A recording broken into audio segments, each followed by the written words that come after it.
Hi and welcome to yet another live YouTube session from Asian College of Teachers.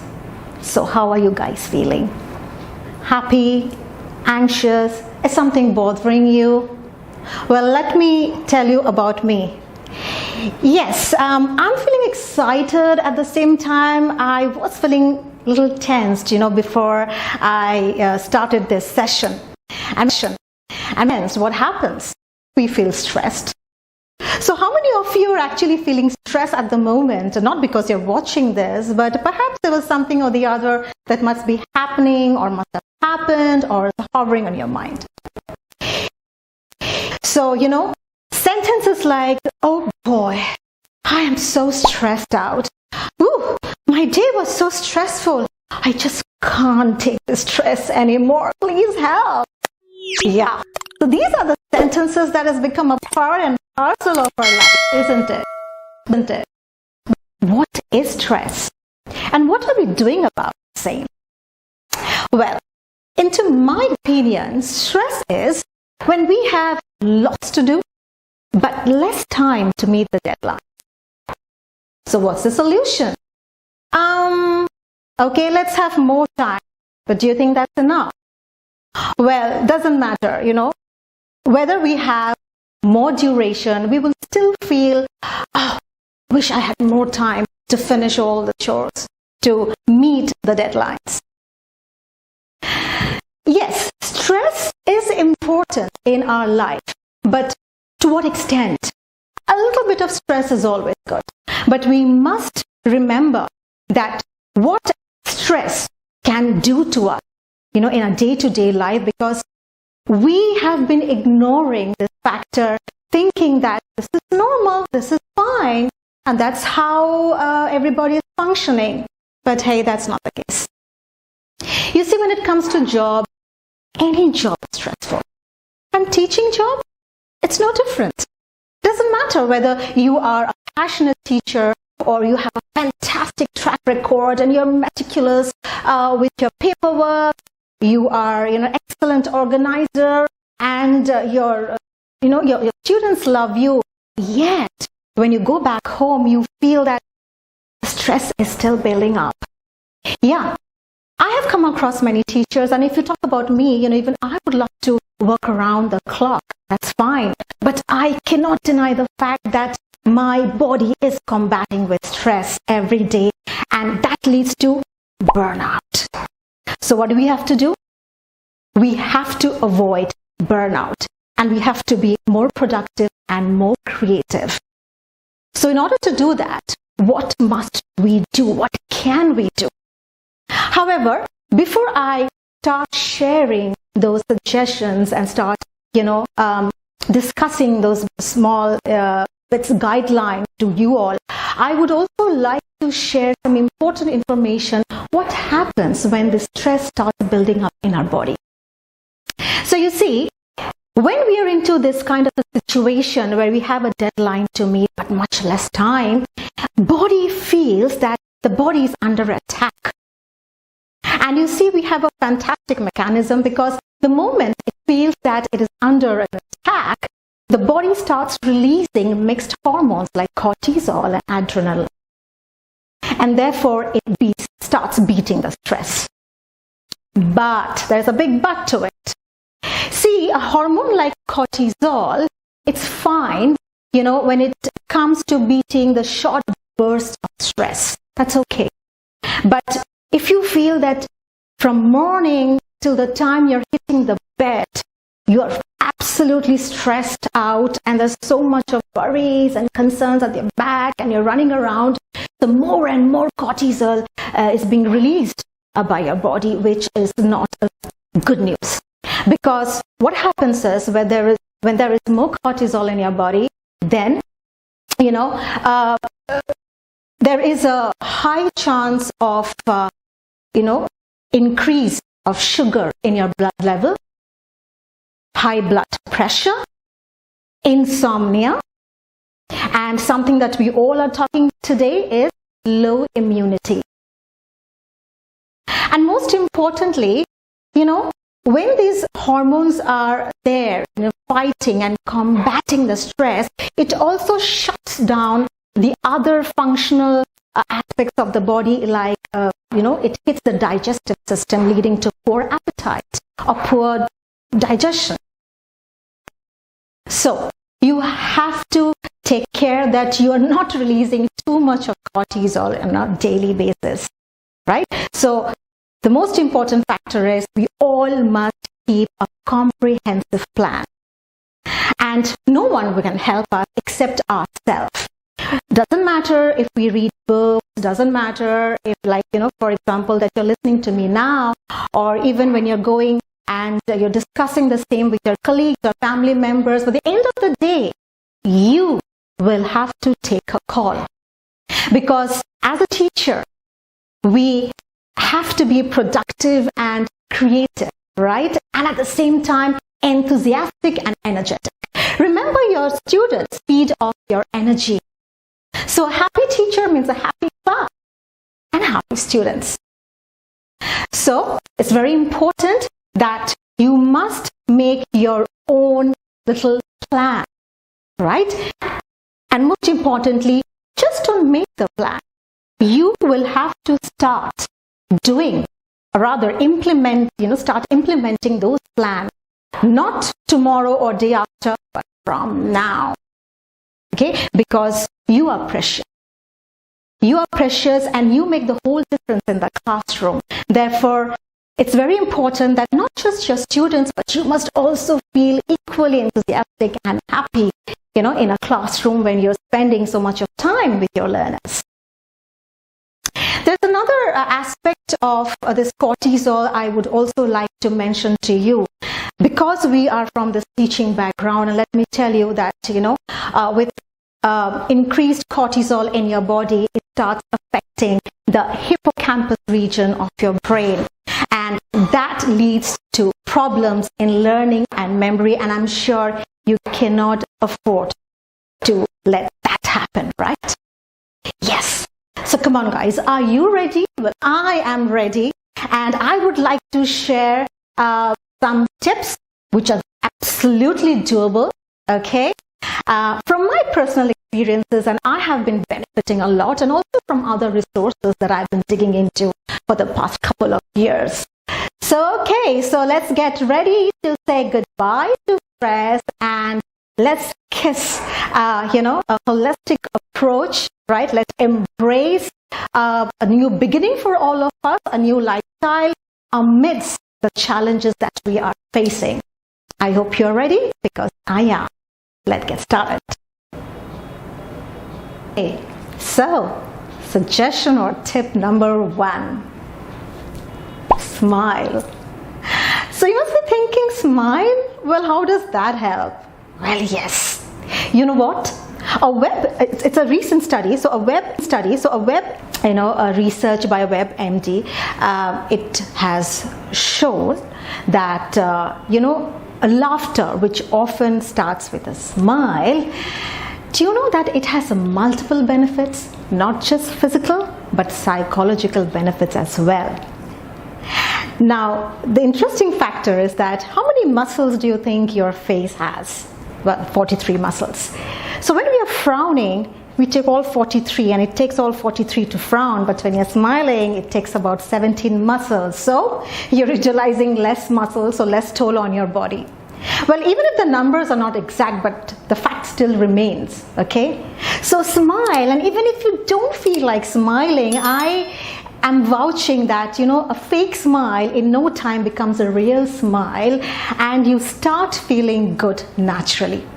Also, what happens is when you're laughing, when you're smiling, right, too often, then it helps actually in increasing the immune cells and, the cells that are responsible, fighting the illness and the diseases, your antibodies.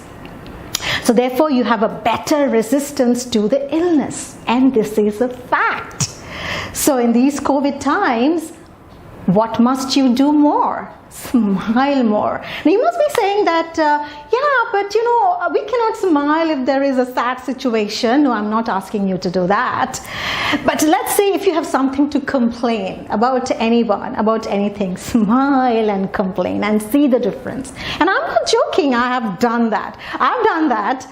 And in no time you actually start smiling. So don't underestimate this effective and this natural tool that we all have, okay? A smile, and gradually leading to tip number 2. Laugh.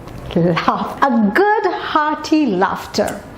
We all have heard this proverb, laughter is the best medicine. So, how can we incorporate more laughter in our lives? If we talk about classrooms, then teachers have fun-filled activities, okay, which generates laughter not just among your learners, but even you laugh with them. As I said that it is not just about your students having fun, you must have fun, and only then it's a two-way process, right? So have all these small, simple warm-ups at the beginning of the session, and also in the transition period. Get a good hearty laughter, and that's what I've been doing with my trainees too during our in-class and as well as an online training as well, okay? Take a pause, crack a joke, but ensure that, you are aware about their sense of humor and have a good laugh. And then when you're back home, how do you still incorporate laughter in your life? Suggestion, start watching comedy series perhaps. Okay, cartoons. I'm a big fan of cartoons still. Avoid and cut down on those news, okay, that really makes us feel sad.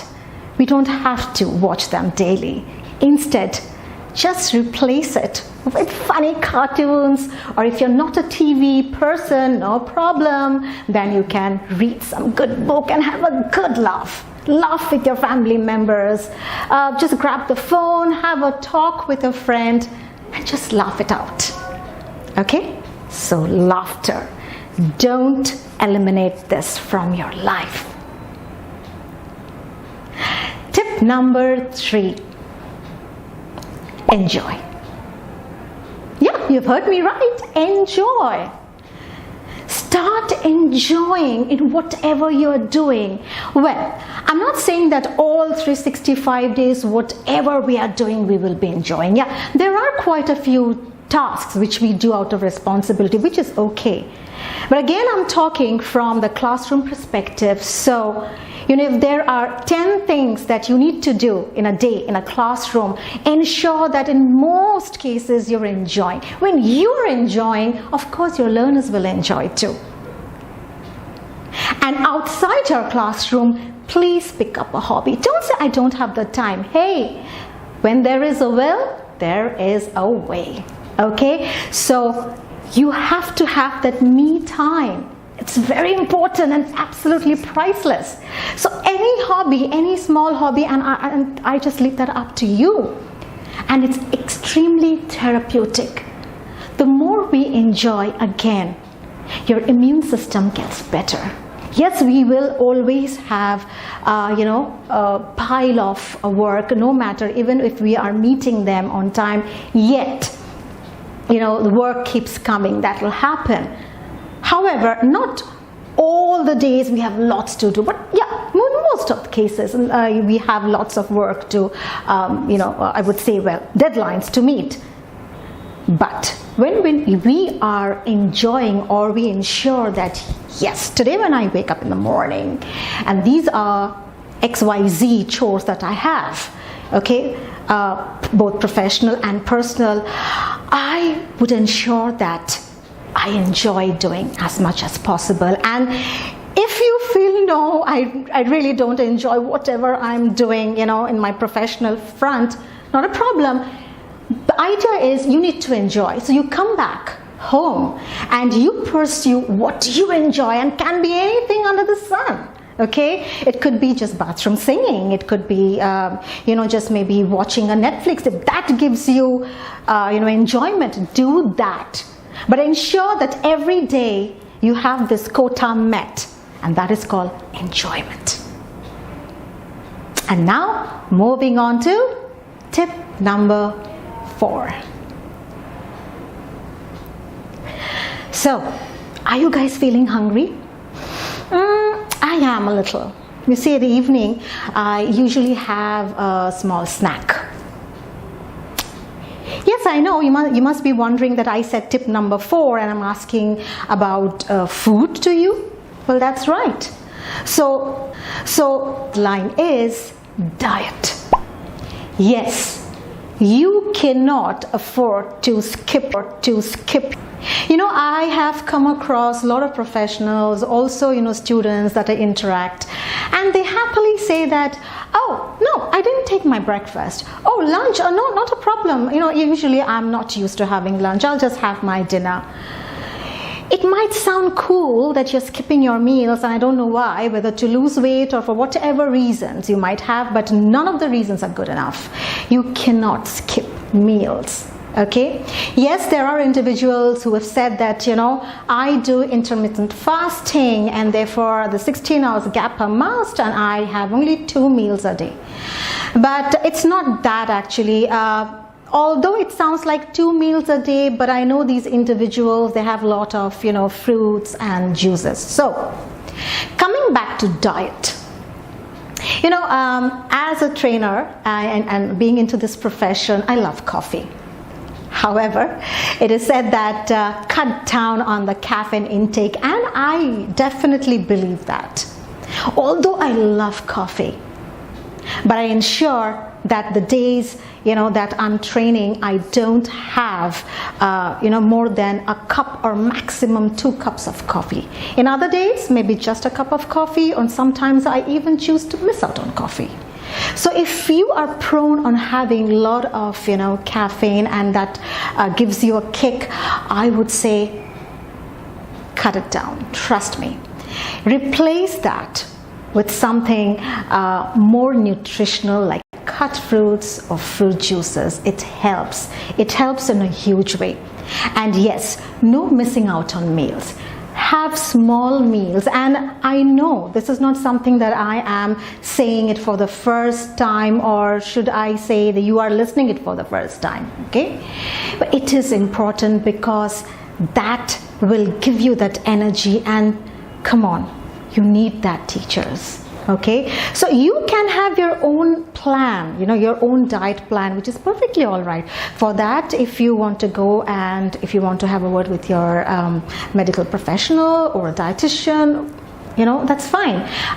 Whatever suits your body type, and if you have certain medical issues and a lot of things that you cannot eat, instead you need to substitute with something else, which is absolutely fine. But my request to you is ensure that you are not giving a long food gap. That is not going to do any good in the long run, okay? So definitely in your plan, you see where you can fit into with nutritional meals, okay? Small meals, avoid larger meals, because if you're teaching in the classroom, then too much of food can actually backfire. Usually food gives us a lot of energy, but that can, just do the opposite, and you might just end up feeling too sleepy. But the bottom line is that you should be taking, regular meals, small in number, but skipping meal is not allowed. And next is cutting down on caffeine is a must. Now, we've spoken about food, so after food, what can we think of? Yeah, time to work out. So tip number 5, exercise. Whenever we listen to this word exercise, we are like, oh, gym? No, I'm not a gym person. Well, me not either. I don't like going to gym. And exercise doesn't mean that you have to gym. No. A very simple thing, like, let's say when you're having your lunch in school, maybe just take a small 10-minute walk right after your lunch, and just don't be confined to your desk. Make that a habit. Even when you're eating, let's say you're just eating, you're munching on an apple, just walk around and munch on that apple. A small walk, a brisk walk for 5 to 10 minutes after your last meal, okay, at the end of the day makes a huge difference. Yoga. Yes, yoga is the bestest method, okay, for a good lifelong and healthy living. However, if you don't have the time to get trained in yoga, yes, you can always fall back on YouTube. But I have seen that people who are following YouTube channels or they're following certain individuals, they're not consistent with it. And my advice to you would be that if you're really serious about taking up yoga, then please, hire a teacher for yourself, and a certified yoga teacher. Otherwise, if you still can't go ahead, and if you still, you don't get to start yoga now, no worries. As I said, a simple 10 minutes brisk walk can do all the difference. A quick, light, freehand exercise for 5 minutes can do the difference. Desk yoga, you have desk yoga. And for that, of course, you can always refer to YouTube. Just sitting on your desk, you can do the small 5 to 7 minutes of stretching out, and that makes a whole difference. You really start feeling better. So regular blood circulation is very important in your, for your body and for your mind as well. So next time when you think of an exercise, don't think that, oh, you have a huge task to do. Yes, if you are comfortable with joining a gym or a Zumba class or a yoga class, don't procrastinate. Do it right now. But whatever you do, be consistent. So, going on to tip number 6. Okay, look and observe me carefully and see what am I doing.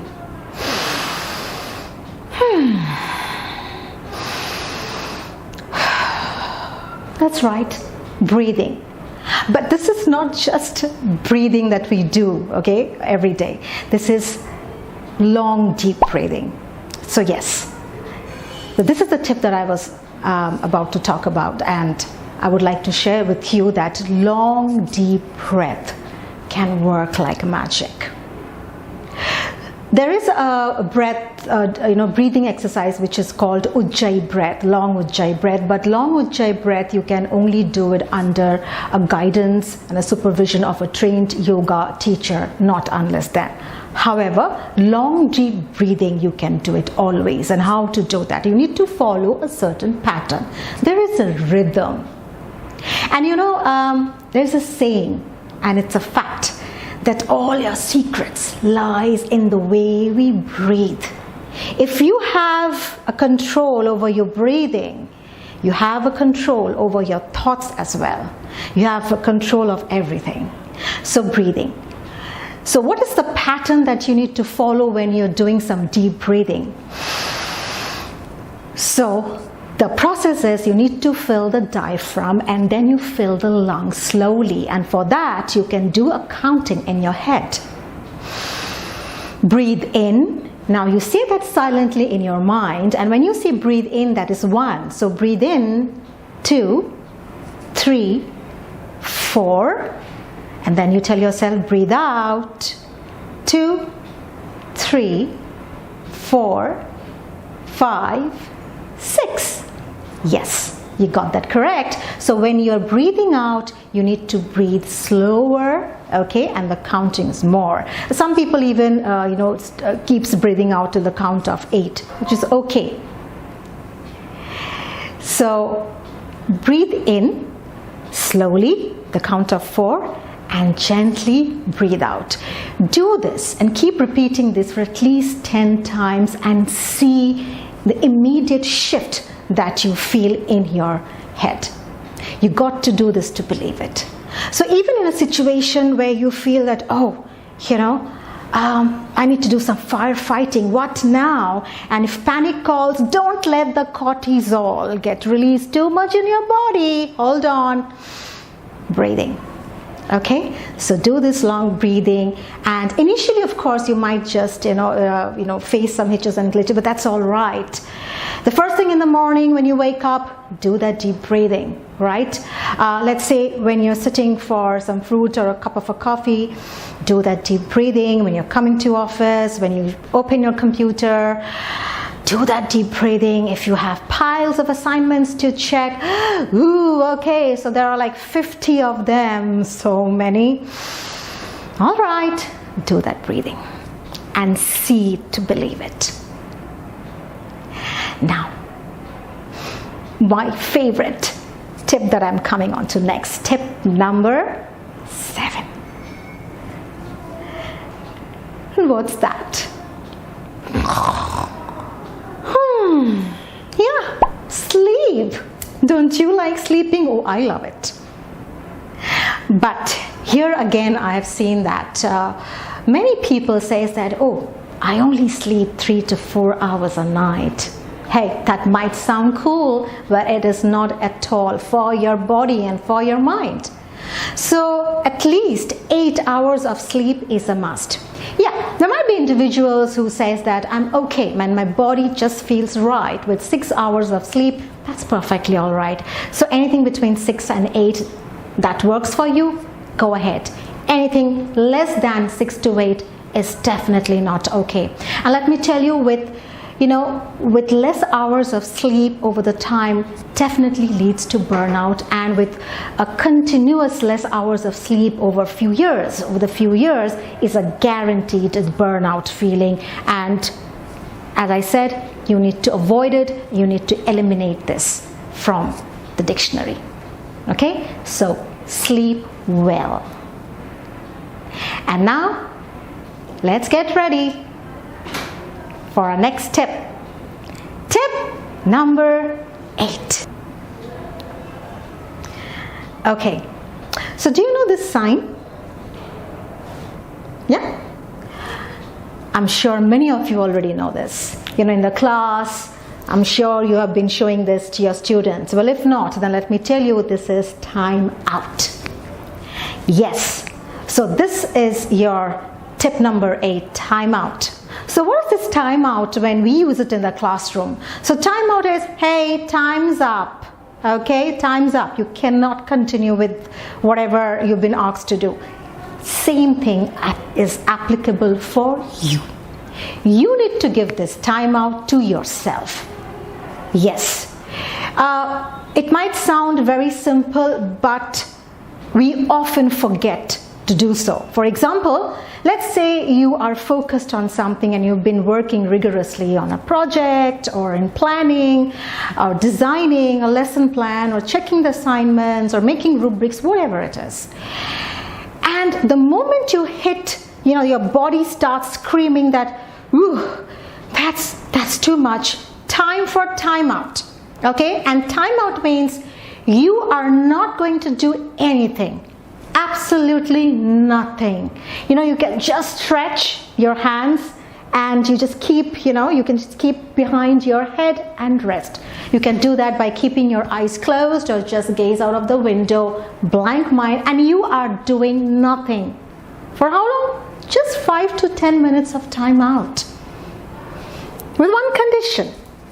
You cannot feel guilty. Hey, for 10 minutes I did nothing. I wasted my time. No, sweetheart, you have not wasted your time. See, for better productivity, for fresh ideas and more creativity, you need to give, this magnificent equipment called brain a pause. It is essential.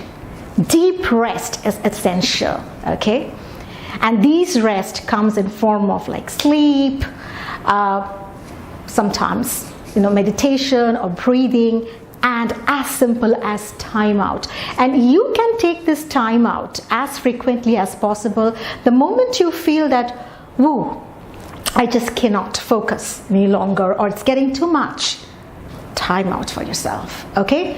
Without even thinking twice. And when you do that, after 10 minutes or 7 minutes, when you get back to your work, you are feeling a lot better, and that's my guarantee to you. So going ahead, tip number 9. Yes, now this is again not something unusual. You see, you all have a family, and not necessarily family means a husband or children, okay? You can have just parents, siblings, right? Or maybe just you're living with your partner. Family is a family. It is sad that in these stressful times when our job demands so much of dedication and work, what we ignore most, and we keep ignoring without even thinking, that is a family. Don't underestimate your family time. That's precious. Don't compromise your family time. Okay?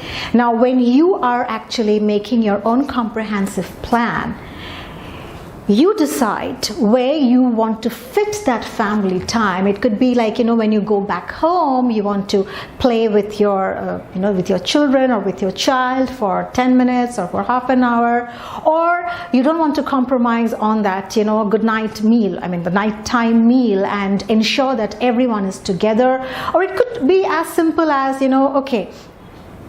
taking out your parent or your sibling, or you're going out for a walk, especially in the time of COVID, if not outside, maybe on the terrace. Any one activity, if you think that you really don't have enough time for your family, fine, but ensure that on a day, there's one activity that you are giving, okay, and you are doing with your family, and you decide that time, and you are not going to trade that time with anything, come what may, rain, hail, storm. You have to have that commitment with yourself, with that family. This time is for my family. It could also be Saturday, Sunday, or just whole of Sunday. Whole of Sunday, no calls or no queries, okay, or no checking emails. No, absolutely not. Doesn't matter if on Monday I see there are 30 more emails which is there, and trafficking in my email, in my mailbox. That's fine. I have my own way of dealing with it. But my time with my family, whether it is days or a day or a weekend, or on a daily basis, that 30 minutes or 40 minutes or 1 hour, you decide. But definitely decide and ensure you're spending that quality time with your family, and see how your life changes. Last but not the least, tip number 10. Well, this is again, of course, all the tips that I've shared are all my personal favorite. I have been doing them. Not that I have been doing all 10 together, but I've been mixing and matching. But let me tell you, of late, I have been following this tip number 10 really diligently, and that is nature time. I was not so much of a nature person, in the past a couple of years, but let's say the last 1 or 2 years, I've understood the importance of being with nature, and that's very important. So when I say nature time, you may not get the opportunity to every day to go and have a walk in the park. Not that everybody has a park next to their house, which is absolutely fine. You may not even have a terrace, a garden on your terrace, which is still okay. But start buying plants for your like home plants, indoor plants. If you can get into gardening a bit, and if gardening doesn't interest you, well, there are some other alternatives which can still bring closer to nature, and that is photography. You can start clicking pictures of nature, as simple as just open the window, enjoy the breeze, look at the trees around and take some pictures, okay? Maybe when you are outside your house and you're walking, and if you come across any tree or a plant, you can take a quick picture. If that also doesn't interest you, no problem. Get into some nature drawing, sketching, painting. The whole idea is you have to bring that nature, that nature time into your life. This is a natural therapy, that really works like a magic. Of course, like any other suggestions that I've suggested to you, this also works like a magic. And most importantly, you see that how important it is, to feel one with nature. We are actually one. But it's just that our day-to-day hustle, bustle and city life, we have started distancing from something that has been, so wonderful and with such a loving and mesmerizing gift that we have received. So be one with nature in any form that I have suggested to you. So, out of all these 10 guidelines, to rejuvenate your mind and body, my suggestions to you is that I'm not asking you to incorporate all 10 of them.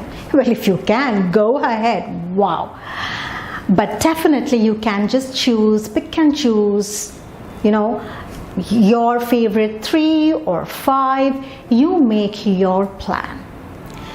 So as I had said at the beginning, that first and foremost, you need to embrace it. You need to embrace the idea that yes, I'm going to change my lifestyle in a healthy way. So once you embrace it, once you make that commitment, 50% of the battle you have won, and the remaining 50 is when you have made that plan, you just have to implement, and the next step is be consistent, right? So yes, I hope you have enjoyed this talk session as much as I have enjoyed, and I have been incorporating all of this in my life. Not all together, but I've been doing that. I have been also a victim of stress, but then with time, when I've started being consistent with most of what I've shared with you, I've seen a significant shift, and that definitely, without any doubt, leads to clearer mind with more clarity, and most importantly, we have to be creative. So you become a better creator, a better thinker.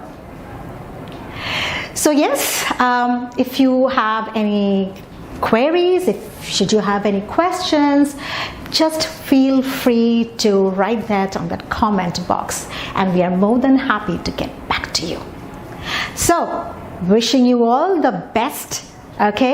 Get set to go with your comprehensive plan and say goodbye to stress.